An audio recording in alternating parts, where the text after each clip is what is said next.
이 14절 말씀을 보면 오늘 말씀의 시작은 이렇습니다. 모세가 광야에서 뱀을 든 것 같이 인자도 들려야 하리니. 예수님께서 모세가 뱀을 든 것처럼 인자도 들려야 한다라고 말씀을 하십니다. 이게 무슨 말씀이냐면 민수기 21장 말씀을 보면 이제 애굽에서 나온 이스라엘 백성이 그 광야길, 사막길을 걷습니다. 그런데 그 사람들 중에는 지리에 밝은 사람들이 있었겠죠. 그래서 이쪽으로 바로 가면은 이제 가나안 땅으로 가는 더 빠른 길이고 편한 길이라고 이야기를 하였으나 모세가 이스라엘 백성을 이끌 때 하나님 원하시는 방향으로 이끌었기 때문에 에돔 땅을 좀 돌아서 나가거나 아니면은 좀 길을 더디 가거나 할 때가 있었습니다. 그러니까 백성들이 갑자기 모세를 향해 원망하기 시작하는 거예요.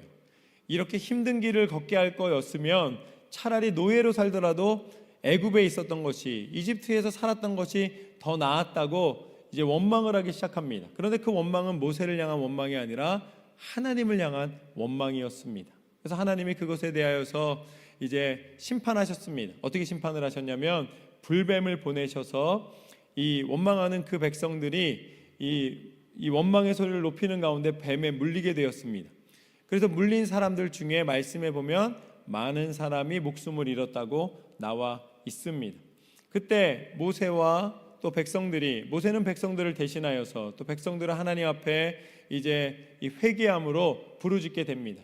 이 원망의 소리를 멈추고 하나님, 우리가 잘못했다고 하나님 앞에 기도할 때에 하나님이 모세에게 명령을 내리십니다. 노수로 불뱀을 만들어서 장대에 달아서 높이 올려라. 그리고 그 노뱀을 보는 사람마다 나음을 입을 것이다. 그때 사람들이 그 뱀에 물려서 이 독이 들어와서 고생하고 이제 죽음을 기다리다가 그래도 노뱀을 보는 게 무슨 소용이 있겠냐 하는 사람들은 그대로 죽었지만 그래도 하나님 말씀하신 대로 이 노뱀을 향하여 가서 그 하나님 명령대로 순종하여 쳐다본 사람마다 나음을 입게 되었습니다. 그러니까 하나님은 어떤 하나님이신가? 하나님은 약속하시고 비록 심판하셨지만 그 가운데 피할 길, 그 가운데 회복할 수 있는 길, 치료될 수 있는 길을 제시해 주시고 그 제시된 하나님의 명령에 순종하는 자를 약속대로 치료하여 주시고 회복하여 주시는 하나님이십니다. 하나님은 약속을 지키시는 신실하신 하나님이십니다. 그러니까 예수님이 말씀하시는 이 불뱀을 높이 든 것처럼 인자도 들려야 한다는 말씀은 무엇인가? 하나님이 우리에게 경험하게 하시기 원하시는 사랑은 무엇이냐면 그것이 오늘 첫 번째 교훈입니다. 약속을 지키는 사랑입니다. 약속을 지키는 사랑.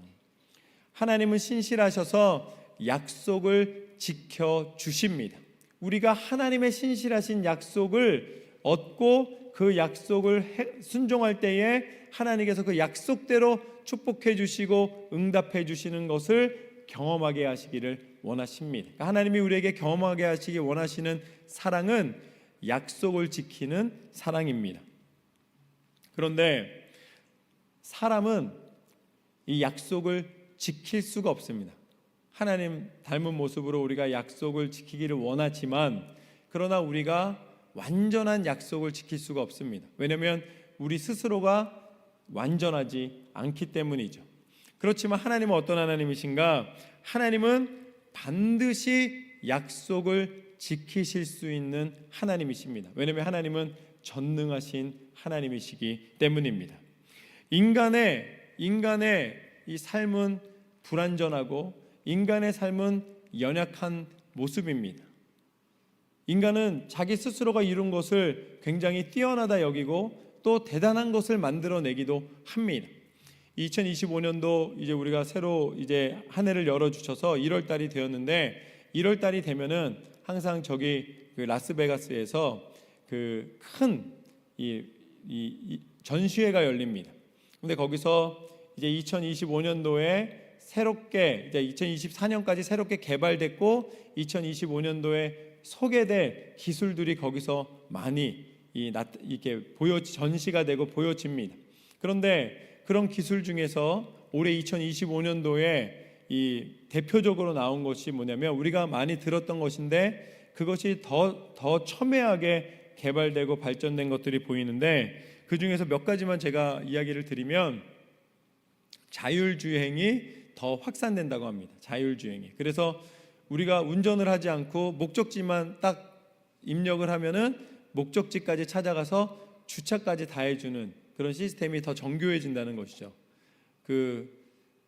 이 사람은 눈이 두 개지만 차에는 눈을 수십 개, 수백 개를 달 수가 있는 거예요. 그러니까 그걸 통해서 더 안전하게 운전할 수 있는 시스템이 개발되고, 또 웨어러블이라 그래서 이제 우리가 평소에 입는 옷이나 시계나 뭐 혁대나 신발이나 모든 그런 우리의 몸에 붙는 것들이 다 기술과 연결이 되는 것이죠. 거기에다가 냉장고도 이상 그냥 냉장고가 아니고, 세탁기도 그냥 세탁기가 아니라 다 기술이 융합되어서 자동으로 다 운영되는 그런 시스템들이 더 발전된 걸 보여줍니다. 그리고 또 이제 거기에 들어가는 게 인공지능입니다. AI, 인공지능이 들어가서 이제 그것 인공지능하고 이제 로봇이 합쳐져서 사람이 할 게 없어지는 거예요. 점점 다 인공지능으로 자동화되고, 사람은 이게 다 필요하지만 이 로봇들은 팔만 있는 로봇, 뭐 바퀴만 있는 로봇, 움직이기 위해서 뭐 여러 가지 그냥 일부분만 있어도 다 문제를 가장 적절하게 해결할 수 있게 되는 것이죠. 거기에다가 사람처럼 생긴 로봇이 등장을 하는데, 옛날에는 로봇의 움직임이 얼마나 부자연스러웠냐면 로봇을 흉내낸 춤을 로봇춤이라고 부르면서 막 이렇게 이상한 이 동작을 하면은 로봇처럼 보였어요. 그런데 요새 로봇은 그렇지 않습니다. 얼마나 부드럽고 자연스러운지 몰라요.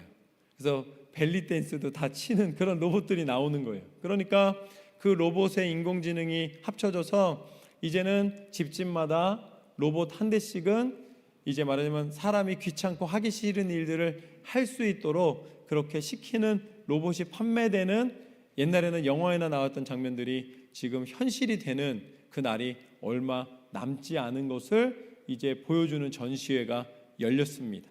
그렇게 기술이 발전하고 그렇게 많은 부분들이 편리해지고 사람들이 이룬 업적이 위대하고 대단한 것처럼 보이는데, 그런데 정작 현실은 어떤가? 지금 LA에서 작은 불이 시작돼서 한 집, 두 집 태우더니 지금은 이제는 이 한국에 있는 서울의 4분의 1 이 면적에 해당하는 그 넓은 지역이 이미 다 불에 타오르고 있습니다. 그래서 제가 우리 친구 목사님한테 전화를 드렸어요. 어떻게 괜찮으냐고, 제가 어떻게 교회가 괜찮냐고, 또 지금 목사님 가정은 좀 어떠냐고 그랬더니 지금 굉장히 위험하다는 거예요. 이미 성도님들, 거기도 되게 좀 규모가 있는 교회인데 성도님 중에 벌써 5가정이 집이 완전히 소실됐다는 거예요. 그래서 그분들이 거할 처소가 없어서 호텔을 알아보는데 지금 호텔도 다 차서 이 갈 곳이 없는 게 또 하나의 문제이고, 그리고 또 불을 잡을 수가 없다는 거예요. 지금 현재 그래서 좀 어느 정도 지금 해결이 됐냐고 물어봤더니 11% 정도 지금 소방이 됐는데, 그런데 11%라는 것은 거의 불을 끄지 못했다는 거랑 동일한 이야기입니다. 그러니까 50%가 넘어가지 않으면은 그러면은 불을 잡을 수가 없는 거예요. 그러니까 지금 그냥 불이 꺼지기를 기다리고 있는 거예요. 그래 지금 건조기여 가지고서는 비도 오지 않으니까 그럼에도 불구하고 비가 오기를 기다리고 소망하고 있는 것입니다. 지금 방법이 없다라는 거예요. 그럼 어떻게 해야 됩니까? 그랬더니 지금 소방 시설과 소방 물품들도 거의 다 떨어져 가기 때문에 지금 현재 그냥 불이 꺼져 주기를 기다리는 것 외에는 방법이 없다라는 결론입니다.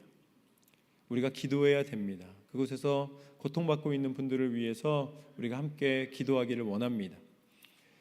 아무리 사람이 기술이 발달하고 우리가 위대한 일을 하고 있다라고 스스로 자만한다 할지라도 하나님이 만드신 그 불꽃을 다스리거나 불꽃을 멈추게 할 수 없는 현실에 살고 있다는 것이죠. 우리가 무엇도 자랑할 수 없고 무엇도 보장할 수 없고 우리가 할 수 있는 최선의 것이 하나님의 은혜를 구하는 것인 줄로 믿습니다. 하나님의 은혜 없이는, 하나님께서 도와주지 않으시면은 우리는 현실의 어떤 문제 앞에서도 살아갈 수 없는 연약한 존재인 줄로 믿습니다.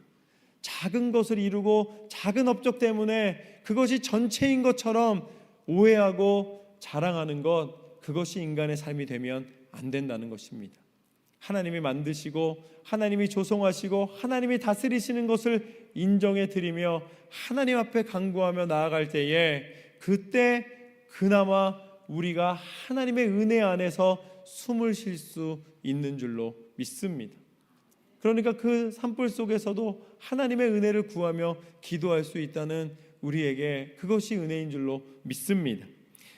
그렇기 때문에 하나님 앞에 기도하는 우리에게 오늘 말씀에서는 뭐라고 말씀해 주시는가? 15절 말씀을 보면 이렇게 나와 있습니다. 이는 그를 믿는 자마다 영생을 얻게 하려 하심이니라. 아멘. 이것이 오늘 말씀에 하나님이 우리에게 경험하게 해주시기 원하시는 두 번째 교훈입니다. 하나님이 우리에게 경험하게 해주시기 원하시는 사랑은 무엇인가? 미래를 보장해 주신 사랑입니다. 미래를 보장해 주신 사랑. 우리는 무언가 보상받고 싶어하고 보장받고 싶어합니다. 그러니까 우리가 펜션이라든지 아니면 여러 가지 안전장치들을 우리가 갖기를 원하고 소유하기를 원하는 것이죠. 그렇지만 우리는 정작 현실의 문제 앞에서는 당장 아무리 비싼 집, 아무리 철저하게 보안하고 안전하게 보호한다 할지라도 당장에 다가오는 불꽃을 멈추게 할 수 없는 우리의 현실이라는 사실입니다. 세상은 약속할 수도 없고 보장할 수도 없습니다. 그렇지만 하나님 뭐라고 말씀하시는가? 하나님이 우리 가운데 허락하여 주신 것은 바로 영생입니다. 우리가 알 수 없는 그 미래까지도 하나님은 이미 우리에게 보장하여 주신 줄로 믿습니다. 하나님의 약속입니다. 하나님은 경험이 필요 없으신 분이십니다. 우리는 경험을 높이 사고 경험하기를 원하고 경험을 통해서 사랑을 규정하기를 원하지만, 그러나 하나님은 경험하셔야지만 사랑하고 경험하셔야지만 이루시는 분이 아닙니다. 온 땅과 만물이 어떻게 창조됐습니까? 하나님이 빛이 있으라 하심에 빛이 있었고 하나님 보시기에 좋았더라. 할렐루야. 빛을 만드시기 위해서 많은 시행착오를 거치셔서 이렇게도 만들어보고 저렇게도 만들어 보신 다음에 빛을 창조하신 것이 아니라 하나님은 창조와 동시에 그것이 완전한 경험이 되시는 분이십니다. 그렇기 때문에 하나님을 의지하고 하나님의 지혜 안에만 완전한 경험이 존재할 수가 있습니다. 사람은 시행착오를 거치고 사람은 많은 것을 이제 겪어야지만 그제서야 이해하고 그제서야 받아들일 수 있지만, 그러나 우리가 언제 완전한 사랑, 완전한 은혜를 입게 되는가? 우리가 하나님의 완전하심을 의지할 때 그나마 완전한 경험이 무엇인지를 꿈꾸며 나아갈 수 있게 되는 줄로 믿습니다. 그 가운데서도 사람이 아직 경험해 보지 못하였지만 하나님이 이미 우리 가운데 허락하여 주신 것이 무엇인가? 바로 사람이 지금까지 경험해 보지 못한 것, 하나님이 이미 창조와 동시에 완전케 하신 것, 그것이 바로 영원한 생명, 영생인 줄로 믿습니다. 사람은 결국은 육신을 의지하면 육신의 이 삶의 끝과 함께 다 죽음으로 마무리를 하게 됩니다. 어떤 사람도 더 좋은 미래가 없습니다. 사람에게 가장 좋은 미래는 언제냐면 지금 존재하고 있는 이 순간입니다. 사람의 육신은 날로 후패하게 돼 있습니다. 그렇기 때문에 내일이 더 좋지 않아요. 내일이 더 좋은 것이 아닙니다. 육신은 내일이 되면 오늘보다 점점 못해지는 거예요. 태어나면서부터 끝을 향해 가고 있는 것이죠. 그렇기 때문에 언제나 마지막을 향하여 달려가는 육신에는 소망이 없습니다. 육신의 끝은 이제 땅입니다. 결국은 모든 것이 다 고통 속에 사라지고 마는 것이죠. 그렇지만 하나님은 우리에게 육신의 소망이 있다 말씀하지 않으셨고, 하나님을 믿는 믿음 안에, 예수 그리스도를 믿는 믿음 안에 영원한 생명을 약속하여 주셨습니다. 미래가 보장된 것은 하나님의 사랑밖에 없습니다. 사람의 사랑은 육신을 입고 있는 시간 동안에 지켜지는 것처럼 보이지만 언젠간 다 사라지게 됩니다. 그렇지만 하나님의 약속은 신실하여 영원히 변함없는 한결같은 유일한 사랑인 줄로 믿습니다. 하나님은 우리에게 그것을 경험하게 해주시기를 원하시는 것입니다. 그것이 우리에게 있다라는 것을 알려주기를 원하시는 것이죠. 미래의 경험이 보장된 사랑은 하나님의 사랑밖에 없습니다. 그것이 바로 영원한 생명, 영생의 사랑입니다. 그래서 이 우리가 경험하지 못한 사랑을 경험하게 하는 것, 그러니까 하나님이 우리 가운데 아직 경험하지 못했지만 지금 현재 경험한 것처럼 살게 해주시는 것을 우리는 믿음이라고 부릅니다. 믿음이라고 부르는 것이죠. 그래서 창세기 12장 말씀을 보면은 아브라함에게 하나님 말씀하십니다. 내가 지시할 땅으로 가라, 친척과 아비 집을 떠나라 라고 말씀하십니다. 그때 아브라함이 그 곳을 떠나는 것을 우리는 믿음이라고 부릅니다. 아브라함이 하나님의 사랑 가운데 인도하여 주시는 대로 어디를 갈지 모르는, 갈 바를 알지 못하는 여정을 시작하였지만 이 12장 5절 말씀을 보면 뭐라고 나와 있는가? 마침내 가나안 땅에 들어갔더라. 할렐루야. 하나님께서 아브라함에게 떠나라 하셨을 때에 믿음으로 하나님을 의지하여 떠났을 때에 마침내 하나님이 아브라함에게 약속의 땅 가나안 땅에 들어가게 하신 줄로 믿습니다. 지금은 보이지 않습니다. 지금은 보장되지 않은 것처럼 보입니다. 지금은 육신의 만족이 나에게 더 큰 축복처럼 보입니다.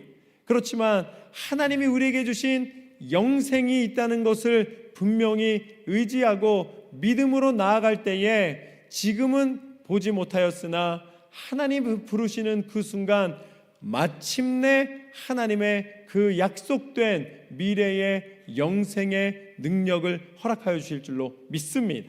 그것이 하나님이 우리 가운데 믿음을 통해 허락하여 주신 보장된, 미래에 보장된 유일한 사랑입니다. 그 사랑을 누리시기를 주님의 이름으로 축원합니다. 그것을 인식하고 그것을 기억하고 그것을 끝까지 믿음으로 나아가는 자에게만 마침내 허락해 주시는 사랑입니다. 그리고 마지막으로 누가복음 7장 말씀에 보면은 이제 무엇이 있냐면 백부장이 나옵니다. 누가복음 7장의 말씀을 보면은 백부장이 나오는데 그 백부장이 하인의 병을 고쳐달라고 예수님께 간청을 합니다. 그랬더니 예수님 뭐라고 말씀하시냐면 내가 너희 집에 가서 고쳐주겠다고 이야기를 합니다. 그때 백부장이 뭐라 그러냐면 예수님 괜찮습니다. 나도 내 종들에게 명령하면 그 종들이 가서 그 일을 행합니다. 당신이 이곳에서 말씀만 하여 주시면 그러면 오시는 수고를 하지 않으셔도 우리가 그 하인이 난 것을 믿습니다라고 고백을 합니다. 그때 예수님은 어떻게 하십니까? 깜짝 놀라십니다. 이런 믿음을 내가 본 적이 없다라고 말씀을 하시는 것이죠. 그러면서 너의 믿음대로 이제 그 하인이 고쳐질 거라고 말씀해 주시고 주인이 돌아왔을 때에, 그 백부장이 돌아왔을 때에 예수님이 말씀하시는 그 시점쯤에 그 하인이 치료되었음을 듣게 됩니다. 이것이 바로 하나님의 믿음을 통해 허락하여 주신 사랑인 줄로 믿습니다.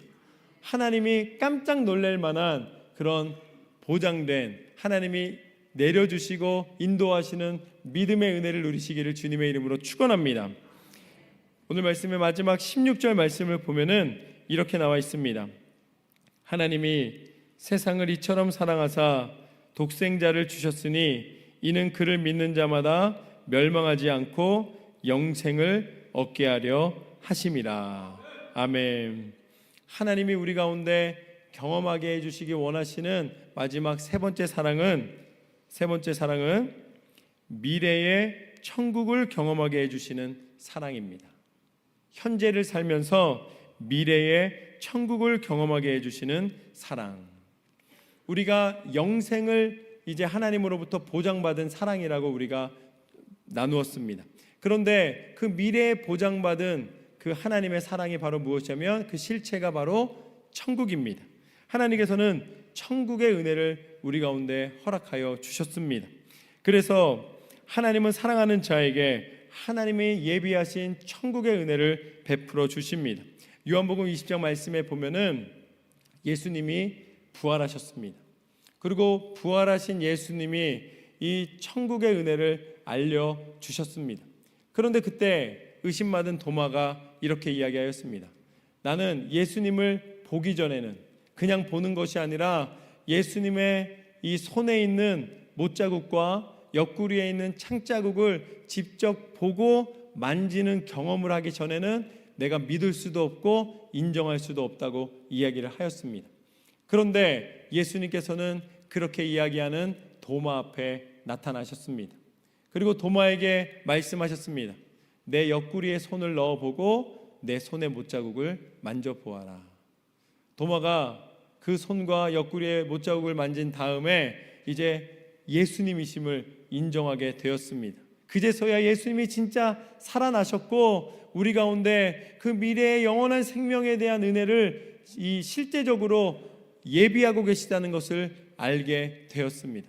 그런데 예수님이 그때 도마에게 그리고 거기 모여있는 모든 제자들에게 뭐라고 말씀하셨는가? 예수님이 이렇게 말씀하셨습니다. 예수께서 이르시되 너는 나를 본고로 믿느냐? 보지 못하고 믿는 자들은 복되도다 하시니라. 할렐루야.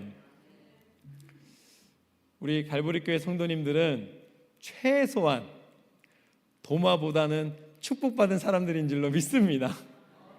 도마는 만져보고 경험해 봐야지만 믿었지만 우리는 그 말씀을 읽으면서 보지도 못했고 사실은 지금 현재 육신을 입고 경험하지는 못하였으나 하나님 안에 이미 경험한 사람처럼 믿음으로 예수 그리스도를 믿고 예수 그리스도로 말미암아 천국 백성된 은혜를 누리는 줄로 믿습니다.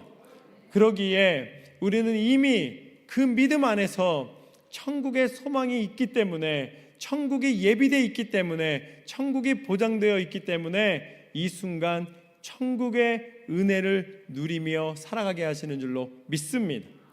아무리 육신의 고통이 따라오고 육신의 고난이 따라온다 할지라도 우리가 그 괴로움 속에서도 실망치 않고 새 힘을 얻을 수 있는 이유는 무엇인가? 예수 그리스도께서 우리를 위하여 죽으심으로 허락하여 주신 영원한 생명의 은혜, 그 죽음을 이기시고 부활하신 예수 그리스도의 그 생명의 은혜로 말미암아 우리 가운데 허락된 천국의 은혜를 입었기 때문입니다. 이제 우리가 천국에 있기에 그 천국을 바라보기에 이 땅에 어떠한 질병이나 어떠한 고통이나 고난이나 어려움이 찾아온다 할지라도 쉽게 흔들리지 않고 끝까지 지금 이 순간부터 이미 그 천국을 누리며 살아가게 하여 주신 줄로 믿습니다. 이것이 하나님이 우리를 사랑하시기 때문에 우리에게 천국의 소망을 경험하며 살아가게 하시기를 원하시는 은혜입니다. 오늘 말씀을 통하여 우리는 하나님이 우리 가운데 경험하게 해주시기 원하시고 이미 우리에게 경험하게 될 것을 예비해 주신 세 가지의 사랑을 나누었습니다. 첫 번째는 약속을 지키는 사랑. 하나님은 신실하셔서 반드시 약속을 지키시는 하나님이십니다. 독생자 예수 그리스도를 보내주신 신실하신 하나님이 여러분의 모든 기도에 응답하여 주시는 하나님이신 줄로 믿습니다. 두 번째, 미래를 보장해 주신 사랑. 영생은 하나님에게만 있습니다. 육신을 입고 있는 우리가 영원한 생명의 은혜를 누릴 수 있는 유일한 방법은 하나님이 우리에게 허락해 주시기 원하시는 유일한 사랑은 하나님에게만 있습니다. 미래를 보장해 주신 하나님의 사랑을 인정해드리고 누리시기를 소망합니다. 마지막으로 하나님의 사랑은 미래의 천국을 경험하게 해주시는 사랑이다. 우리는 모두 이미 천국 백성 된 줄로 믿습니다. 이 땅을 살아가지만 하나님 나라 백성 된 은혜를 누리시며 날마다 그 천국의 소망으로 승리하시는 삶이 되시기를 주님의 이름으로 축원합니다.